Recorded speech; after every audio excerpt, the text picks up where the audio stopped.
오늘은 여호수아 5장의 말씀으로 송군영신 예배의 말씀을 나누도록 하겠습니다. 어떤 말씀을 함께 나눌까 기도하고 묵상하는 가운데 하나님께서 길갈이라는 주제, 길갈에서의 삶을 벗어던지고 애굽의 수치를 벗어던지고 새로운 삶으로 나아가고 도약하라는 그런 감동의 말씀을 주셔서 이 말씀을 나누겠습니다. 이스라엘 백성들의 애굽에서 430년을 살게 됩니다. 하나님의 은혜로 하나님의 그 약속의 성취로서 그들은 모세의 인도함을 따라 애굽에서 출애굽하지요. 출애굽하고 나서 이스라엘 백성들은 광야에서 40년 동안 유리방황하게 됩니다. 짧은 시간이면 들어갈 수 있는 광야지만, 그러나 그들은 광야에서 가나안이지만 광야에서 가나안에 들어가기를 기뻐하지 아니하므로 20세 이상들은 광야에서 다 죽게 됩니다.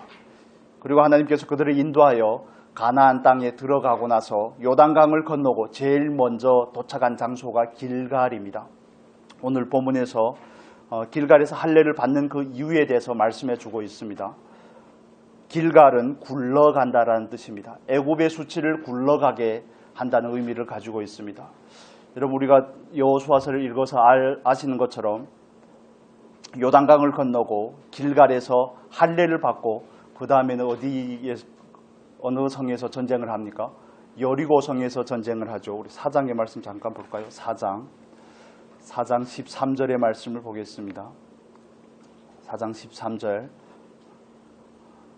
같이 읽겠습니다. 무장한 4만 명가량이 여호와 앞에서 건너가 싸우려고 여리고 평지에 이르니라, 이렇게 말씀을 합니다. 또 19절에 보면 여리고 동쪽 경계 길갈의 진침에, 길갈과 여리고는 굉장히 가까운 거리에 있습니다. 그들은 요단강을 건너서 여리고 평지에 진을 치게 되는 것입니다. 그런데 하나님께서는 거기에서 요단강에서 12개의 돌을 한 지파에서 한 사람씩 가서 요단강에서 12개의 돌을 가지고 나와서 돌 무더기를 쌓고 그게 이스라엘 백성들에게 표징과 영원한 기념이 되게 하라고 말씀을 합니다. 요단강을 어떻게 건넜는지, 요단강이 무엇을 의미하는지를 자손들에게 가르치시기를 원하는 겁니다. 그리고 나서 길갈에 도착하고 하나님께서는 길갈에서 그들로 하여금 할례를 받으라고 말씀을 합니다. 내일이면 전쟁을 해야 됩니다. 지척에 적들이 있습니다. 그런데 할례를 한다는 것은 무슨 의미입니까? 할례를 받고 전쟁에 나가는 군사는 없지 않습니까? 무장하고 경계하고 해도 부족할 판인데 오늘 본문에는 이렇게 말합니다.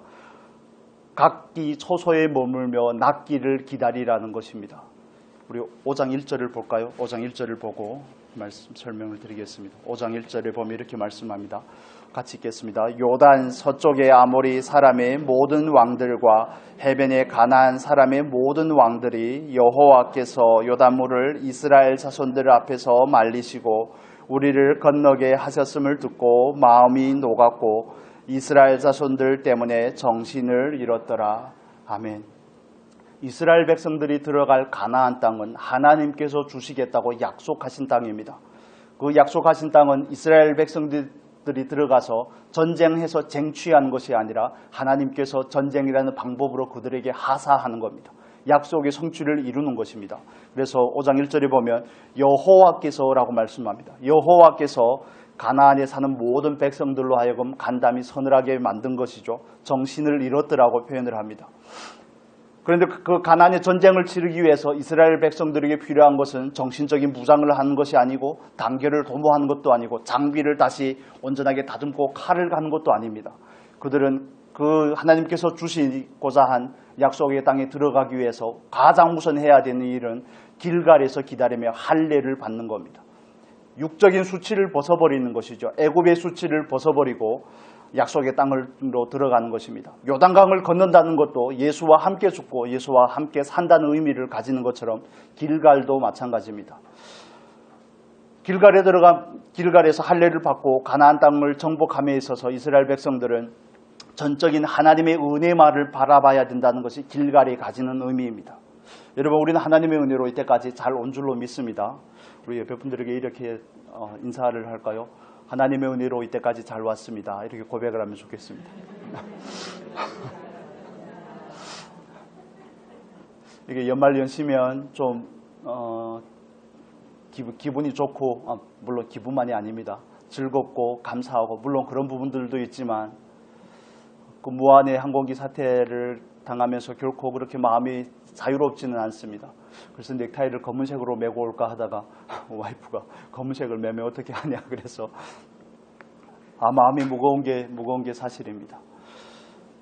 과연 하나님께서 우리에게 오늘을 주셨다는 게 어떤 의미를 가지는 것인지 우리는 하나님 앞에서 살아갈 때 그 은혜를 늘 기억하는 사람들이 되어야 될 줄로 믿습니다. 우리 안에서 그 겸손을 늘 유지하는 은혜가 저와 여러분에게 있어야 되는 것입니다. 광야를 지나온 것도 출애굽을 한 것도 하나님의 은혜요. 홍해를 건넌 것도 하나님의 은혜요. 광야에서 만나와 반석에서 나는 물을 마시고 먹고 한 것도 은혜요. 고기를 먹은 것도 은혜요. 요단강 동편을 정복한 것도 하나님께서 하신 일이요. 요단강을 건너는 것도 법궤를 맨 제사장들이 요단강에 들어갔을 때 요단강의 물이 비로소 갈라지지 않습니까? 그래서 이스라엘 백성들은 마른 땅을 건너듯이 요단을 건넜다고 말씀합니다. 처음부터 모든 것이 하나님의 은혜라는 사실을 이스라엘 백성들에게 하나님은 알게끔 하고 싶었던 것입니다. 오늘 저와 여러분에게 있어서도 마찬가지라고 생각합니다. 하나님께서 우리에게 새로운 한 해를 선물로 주실 텐데 우리는 그 한 해를 맞이하기에 앞서서 이때까지 온 것이 하나님의 은혜라는 사실을 고백하는 우리가 되었으면 좋겠습니다.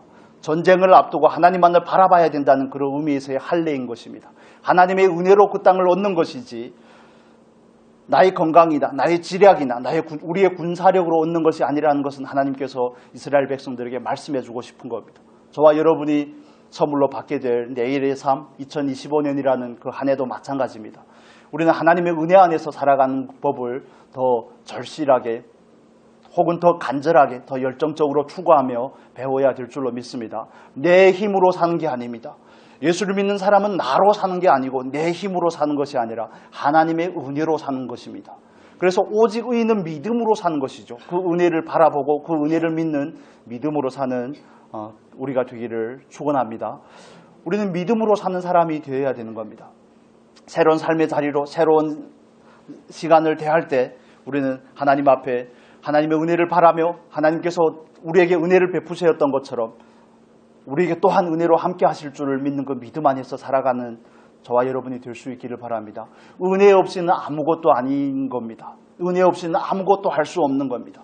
그래서 우리는 예수를 믿으면 믿을수록 정말 날이 가고 해가 갈수록 저와 여러분은 그 은혜가 없으면 안 된다는 사실이 우리 안에서 더 깊이, 더 확실하게, 더 정말 선명하게 인식이 될 수 있기를 축복합니다.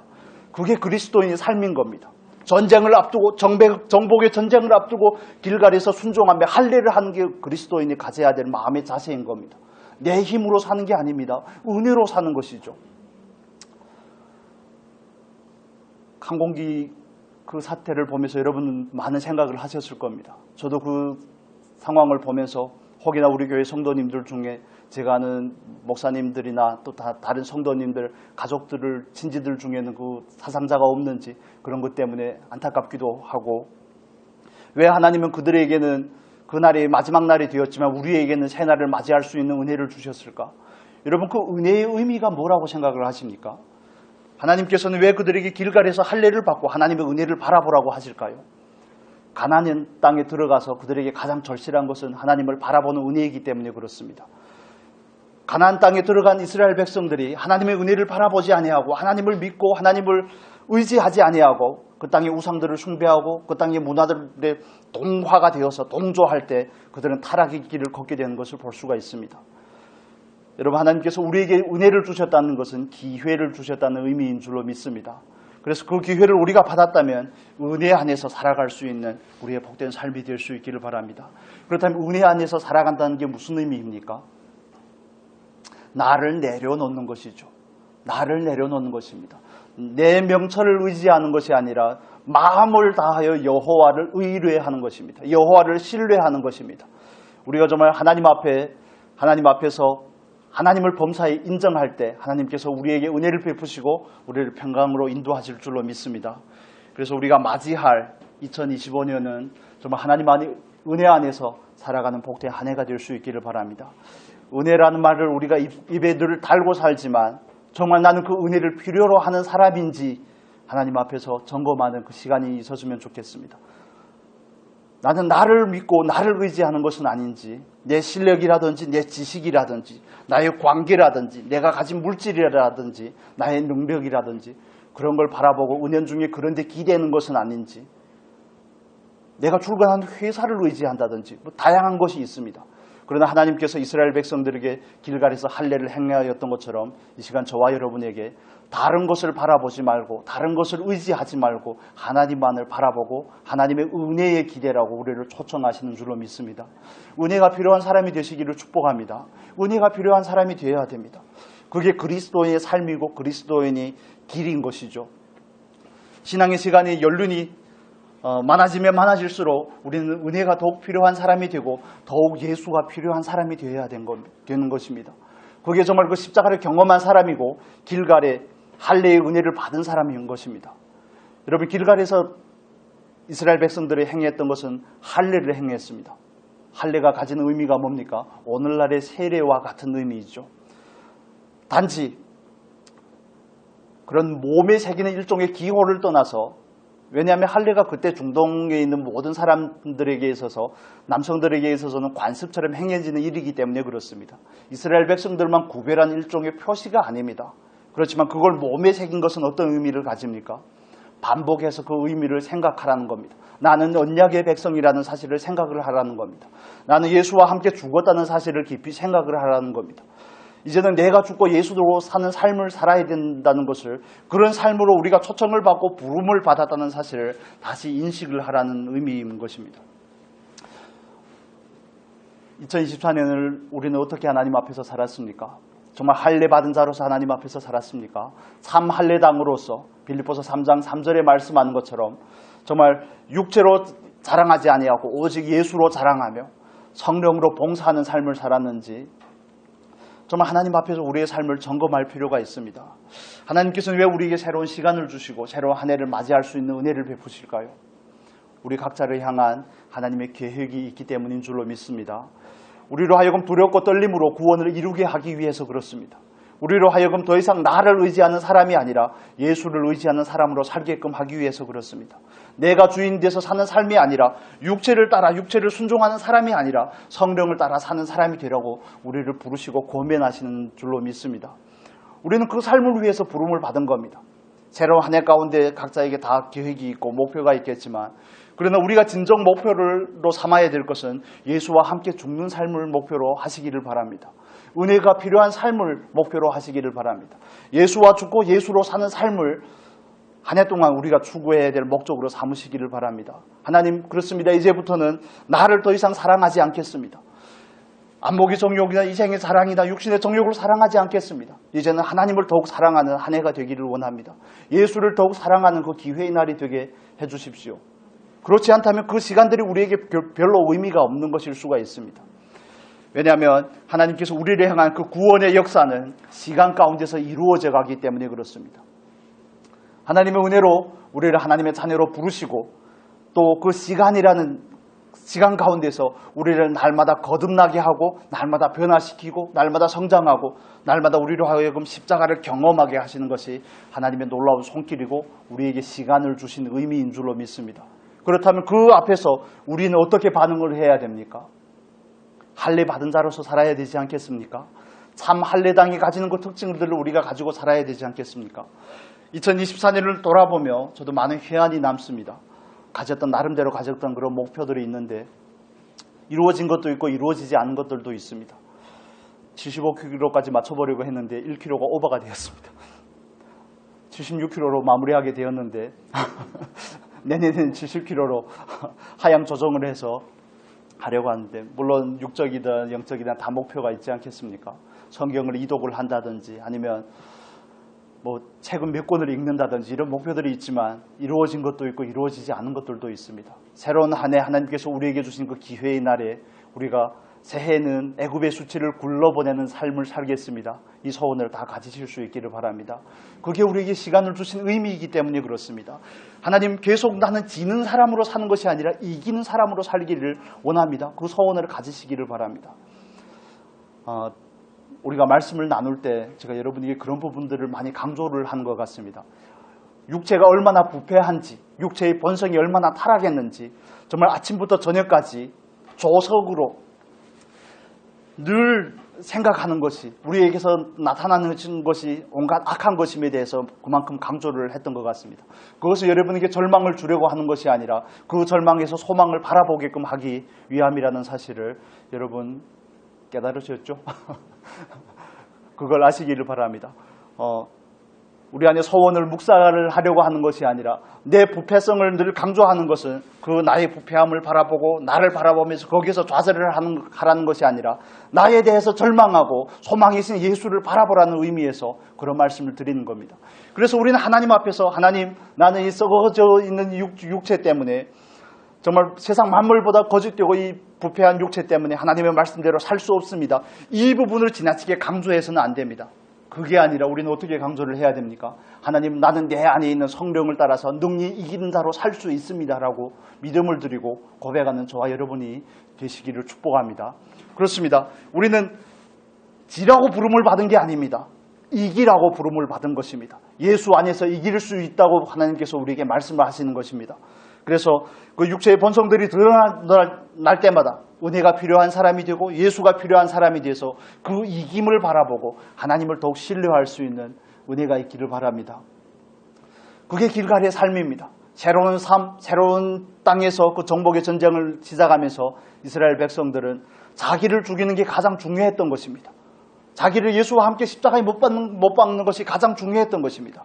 세상의 관습과 세상에서 배워왔던, 세상으로 찌들어졌던, 애굽의 전통과 문화로 찌들어졌던 그 노예의 그 삶에서 벗어나서 자유인의 삶으로 나아가는 것이 그들에게 필요했던 것입니다. 여러분, 우리가 새롭게 맞이하는 이 한 해 가운데서 우리도 이제는 그 육체의 수치를 굴려 보내시기를 축복합니다. 암흑의 정욕을 십자가에 못 박으십시오. 버리십시오. 육신의 정욕과 이생의 자랑을 십자가에 못 박고 정말 그리스도인으로서 하나님 앞에 구원의 이름을 위해서 부름받은 자로서, 구원에 참여하기 위해서 부름받은 자로서의 그 소망을 가지고 나아가는 복된 삶이 될 수 있기를 바랍니다. 어떤 부분이 더 죽어야 되겠습니까? 어떤 부분을 더 내려놔야 우리는 이기는 자로서 살 수 있겠습니까? 이기는 자로 살아야지 우리가 하나님 앞에 설 때 하나님 앞에서 칭찬받는 사람들이 되지 않겠습니까? 하나님은 이김으로 우리를 초대하고 있는 줄로 믿습니다. 그래서 우리는 그게 합당하게 반응을 해야 됩니다. 어떤 반응을 해야 되겠습니까? 어떻게 반응하면 좋겠습니까? 두 가지만 말씀을 드리겠습니다. 우리가 너무 잘하는 겁니다. 너무 익숙한 겁니다. 그 애굽의 수치를 굴러보낸다는 그 의미를 우리의 삶에서 어떻게 적용을 하면 좋겠습니까? 여러분, 범사에서, 첫 번째는 범사에서 하나님의 주권을 인정하실 수 있기를 바랍니다. 이스라엘 백성들을 하나님 앞에서 원망을 능히 가질 수 있지 않겠습니까? 내일이면 당장 전쟁을 해야 되는데 할례를 받아야 된다는 이게 무슨 말입니까? 이런 원망과 불평이 나올 수 있습니다. 그런데 하나님은 하필이면 그 시점, 그 장소에서 그들로 하여금 할례를 받으라고 말씀을 하는 겁니다. 여러분, 하나님의 주권이 오늘도 저와 여러분의 삶 가운데서 온전히 흐르고 있는 줄로 믿습니다. 그 주권이 우리를 주장하는 줄로 믿습니다. 그 주권에 대한 믿음을 늘 들이실 수 있기를 바랍니다. 하나님, 여기까지 온 것도 하나님의 은혜입니다. 오늘 나에게 주어진 모든 삶이 하나님의 은혜입니다. 나는 하나님을 목자로서 여호와는 나의 목자시니 내가 부족함이 없습니다 하는 이 고백이 우리의 일상의 고백이 되어야 됩니다. 그게 그리스도인으로 사는 사람이고 하나님 앞에서 하나님의 주권을 인정하는 사람의 모습인 것입니다. 여러분, 언뜻 보면 육체로서는 부족한 것이 많지 않습니까? 그런데 우리는 그 부족한 것을 믿는 것이 아닙니다. 느낌을 따라서 고백하고 말하는 사람이 아니라 믿음을 따라서 말하고 고백하는 사람이 된 줄로 믿습니다. 여호와는 나의 목자신 나에게 부족함이 없습니다.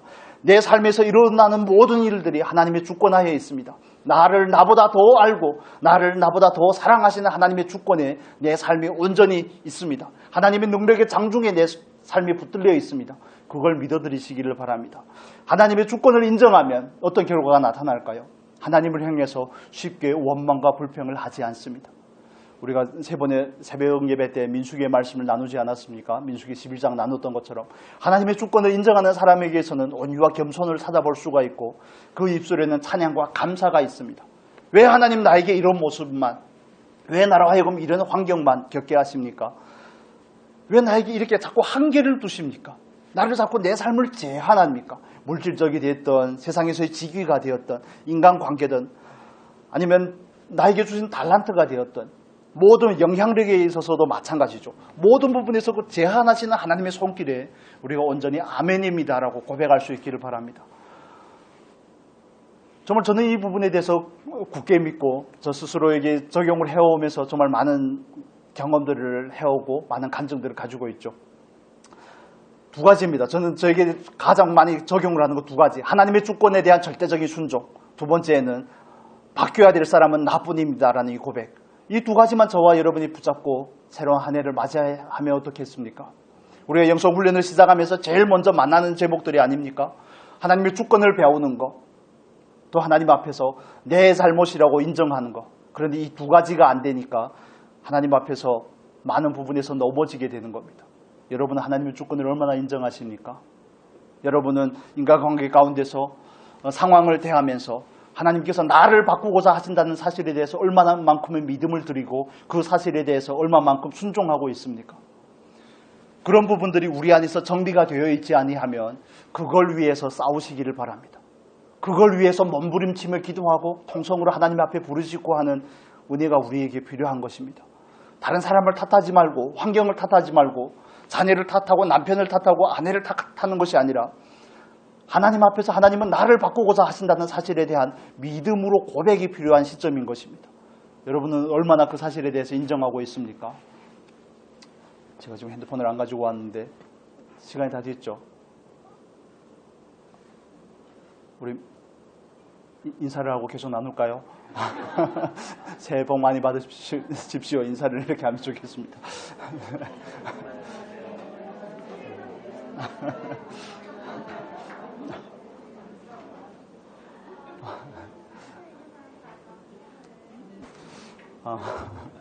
정말 우리가 각자를 향해서 축복하고 축원할 때 새해 복 많이 받으라고 할 때 그 복이 어떤 복인지 각자가 마음에 다른 의미로 다가올 것입니다. 여러분, 우리에게 주어지는 2025년이라는 처음으로 맞이하는 이 순간, 이 한 해에 있어서 우리는 하나님 앞에서 마치 이스라엘 백성들이 새로운 땅을 들어가 정복하면서 가졌던 그 마음가짐을 다시 한번 생각해 보면 좋겠습니다. 하나님 앞에서 애굽의 수치를 굴려보내는 2025년이 될 수 있기를 바랍니다. 하나님, 조금 더 변화되기를 원합니다. 하나님, 예수를 조금 더 닮기를 원합니다. 하나님, 내가 조금 더 낮아지고 예수가 나에게 더 필요한 사람이 되기를 원합니다. 아버지, 이제는 내 육체를 따라 살지 않겠습니다.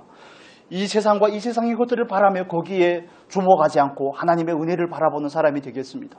이제는 내가 주인 돼서 살지 않겠습니다. 십자가를 바라보고 성령의 인도함을 따라 살겠습니다. 참 할례당으로 살겠습니다. 하나님, 이런 소원들이 우리 안에서 일어나면 좋겠습니다. 참 할례당으로 살기 위해서 두 가지를 해야 된다고 말씀을 드렸습니다. 하나님의 주권을 인정하는 연습을 하겠습니다. 예수님께서 그러셨듯이 옳습니다. 이렇게 된 것이 하나님의 뜻입니다. 하는 이 고백이 저와 여러분의 고백이 되고 일상 가운데서의 반복적인 경건의 연습이 될 수 있기를 바랍니다. 그걸 연습을 해야 되는 겁니다. 툭 하면 다른 사람을 원망하고 다른 사람에게 핑계하고 다른 사람에게 향해서 불평하고, 출애굽기 16장 8절은 우리가 하는 모든 원망은 여호와를 향한 것이라고 말합니다. 이스라엘 백성들이 하는 원망은 모세를 향한 것이 아니고 아론을 향한 것이 아니고 천부장이나 백부장이나 그런 두령들을 향한 것이 아닙니다. 하나님을 향한 것입니다. 얼마나 두려운 말인지 모릅니다. 그래서 하나님의 주권을 인정한다는 것은 그 주권하에 하나님의 하신 일에 대해서 아멘이라고 말하는 게 아니겠습니까? 나에게 붙인 그 사람들에 대해서도, 내가 좋아하는 사람, 나에게 상처를 주는 사람에 대해서도 하나님 앞에서 아멘이라고 말하는 겁니다. 아멘, 하나님 받아보겠습니다. 하나님께서 나를 바꾸시려고 이 사람을 나에게 보내셨군요. 할렐루야. 믿습니까? 저는 하나님께서 나를 변화시키기 위해서 여러분을 저에게 보냈다고 생각을 합니다. 여러분도 그렇게 믿으시기를. 모든 인간관계는 그렇게 정리를 하셔야 됩니다. 하나님의 주권을 인정하십시오. 반복해서 연습을 하셔야 됩니다. 그게 안 되면 그걸 붙잡고 기도해야 됩니다. 다른 것을 위해서 기도하는 것이 아니라, 어떤 일의 성취나 이루음을 위해서 기도하는 것이 아니라, 하나님의 주권에 정말 납작 엎드릴 수 있는 예수 그리스도의 마음을 가진 내가 되게 하여 주시옵소서. 육체의 형상으로 이 땅에 오셨던 예수 그리스도의 그 마음을 내가 가지고 하나님 앞에 온전히 하나님의 주권 앞에 엎드리는 내가 되게 해주십시오. 그리고 범사에서 하나님께서 나를 바꾸고자 하십니다. 나를 바꾸고자 하십니다라는 그 진리에 대해서 동의하게 해주십시오. 이 기도가 저와 여러분에게 필요한 기도인 겁니다. 여러분, 새로운 한 해를 맞이하면서 우리가 새로운 삶으로, 새로운 영적인 단계를 향하여서 조금 더 도약할 수 있는 은혜가 있기를 바랍니다. 여러분, 정말 영적인 소원을 가지시기를 바랍니다. 그 주어진 날들이 정말 헛되지 않았으면 좋겠습니다. 요즘 인기리에 개봉한 영화가 있죠. 하얼빈이라는 영화가 있습니다. 그 영화를 꼭 보시기를 추천합니다. 저는 봤기 때문에 추천을 하는 것입니다. 거기 그 영화를 보면서 두 마디의 대사가 너무 마음에 많이 와닿았습니다. 그게 마치 신앙을 하는, 신앙인으로서 살아가는 우리에게 하는 그 말처럼 들려왔습니다. 끝까지 싸우지 아니하면 아무것도 얻을 수 없습니다. 그렇습니다. 그걸 보면서 저는 그게 저에게 영적으로 적용이 돼서 하나님 그렇습니다. 피 흘리기까지 싸우겠습니다. 예수께서 십자가에서 이긴 그 싸움에 피 흘리기까지 동참하겠습니다. 주님, 은혜를 더하여 주십시오. 육체를 따라 사는 삶이 아니라 하나님 앞에 갔을 때 기업을 받는 삶이 되기를 원합니다. 끝까지 싸워보겠습니다. 아니라고 좌절하지 않겠습니다. 안 된다고 말하지 않겠습니다. 된다고 말하겠습니다. 하나님께서 될 수 있다고 하셨기 때문에 되기 위해서 나에게 대해서 온전히 절망하고 성령을 더 깊이 더 힘있게 의지하는 내가 될 수 있게 도와주십시오. 끝까지 싸우지 아니하면 아무것도 얻을 수 없습니다. 또 한 가지 표현은 그런 겁니다. 우리가 지금 살아있음은 이미 죽어간 동지들을 위함입니다라는 그런 표현입니다. 하나님께서 왜 우리에게 기회의 날들을 주셨을까요? 아직 덜 이루어진 그 하나님의 나라를 위함이 아니겠습니까? 아직도 우리의 교회 가운데서, 우리의 삶 가운데서 이루어지기를 원하는 그 하나님의 나라를 위함인 것입니다. 하나님의 주권을 인정하는 것은 주관적인 삶이죠. 하나님 앞에서 바뀌어야 될 사람이 나 자신이라는 고백하는 것, 주관적인 변화를 향한 것이라면 이제는 우리가 살아있음의 의미를 더 확장해서 하나님의 나라와 주님의 몸된 교회와 주님의 백성들을 위해서 그 시간들을 사용하고 참여될 수 있는 은혜가 있기를 바랍니다. 정말 변화된 내가 정말 새롭게 그 놀라운 하나님의 은혜에 편승하여 참여할 수 있는 은혜가 있기를 예수님의 이름으로 축복합니다. 기도하겠습니다. 거룩하신 하나님 아버지, 우리에게 새로운 한 해를 선물로 주심을 감사합니다. 아버지, 이 한 해를 우리가 맞이하며 하나님 앞에 다시 한번 다짐을 합니다. 애굽의 수치를 굴려보내고 나로 살지 아니하고 예수로 사는 삶이 되기를 원합니다. 육체를 따라 사는 삶이 아니라 성령을 따라 사는 삶이 되겠습니다. 아버지, 우리가 이런 고백을 하나님 앞에 나아갑니다. 아버지, 새로운 한 해 동안 우리가 하나님의 은혜만을 바라보게 하여 주시옵소서. 참 할례당으로서 하나님만을 의지하는 우리의 삶이 되게 하여 주시옵소서. 아버지, 우리의 삶 가운데서 구체적으로 연습하고 경건에 이르기를 훈련하기를 원합니다. 아버지, 날마다 하나님의 주권을 인정하는 연습이 우리에게 있게 하여 주옵소서. 날마다 하나님께서 나를 바꾸고자 한다는 그 하나님의 진리를 반복해서 되새길 수 있게 하여 주옵소서. 아버지, 우리가 더 성장하고 더 온전해질 뿐만 아니라 하나님의 나라를 위하여 더욱 참여될 수 있도록 은혜를 더하여 주옵소서. 우리에게 주신 기회의 날들이 하나님의 나라의 상급을 쌓는 복된 은혜의 날들이 될 수 있도록 축복하여 주옵소서. 아버지, 늘 사랑하는 교회, 사랑하는 지체들 하나님께서 축복하시고 은혜로 인도하시고 하나님 앞에서 정말 복된 한 해를 맞이하며 하나님께 영광이 되는 삶으로 나아가게 축복하여 주옵소서. 감사하며 예수님의 이름으로 기도합니다.